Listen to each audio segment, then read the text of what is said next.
और देखो बच्चों, ट्रिग्नोमेट्री में हम बेसिकली है ना क्या जानते हैं, कुछ बेसिक फॉर्मूला, क्योंकि 4 दिन बाद पेपर है इसलिए मैं कुछ बेसिक बता रहा हूँ। देखो ट्राई का मतलब होता है 3, यानी जहां 3 साइड हैं वहां पे लगेगी ट्रिग्नोमेट्री, ठीक।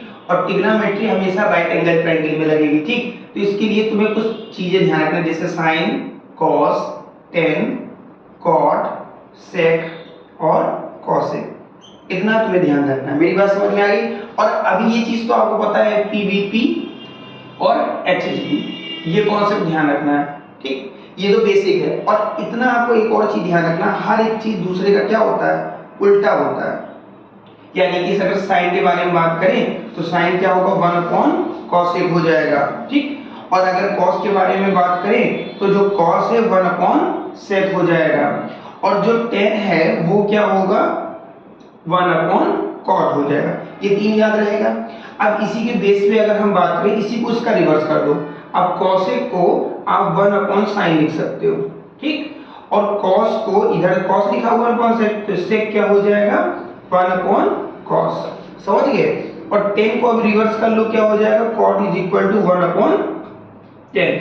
ये बेसिक कॉन्सेप्ट था। मेरी बात समझ में आ गई ना? यानी इससे आपको 6 फॉर्मूले मिल गए।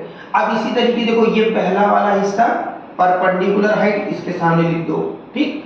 और cosec का इसी को उल्टा कर दो, h/p। इतना समझ में आ गया भाई, रिवर्स था ना उल्टा।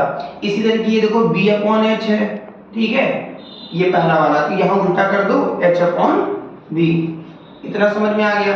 इसी तरीके अगर यहाँ पे देखो p/b है तो इसी का रिवर्स कर दो, यहाँ पे b/p, ये माइनस सेट हो गया, ठीक। अब इसी के बेस पे अगर हम बात करते हैं एक और आइडेंटिटी में, आपको बता देता हूं, कॉन्सेप्ट क्लियर हो गया।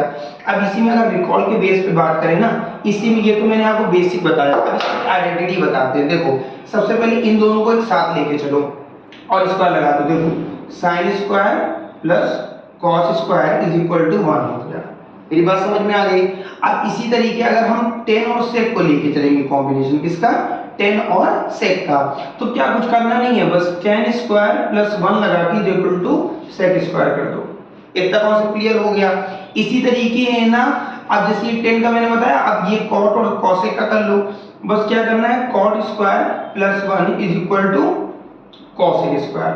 ये 3 आइडेंटिटी। और आपको पता है ये जो 3 है ना, इससे 3 और बन सकती हैं। आपको याद होगा, प्लस का है, उधर जाके क्या होगा, माइनस हो जाएगा। ये बना लोगे आप लोग, ठीक है। और ये भी आप बना लोगे, ठीक, ये भी आप बना लोगे।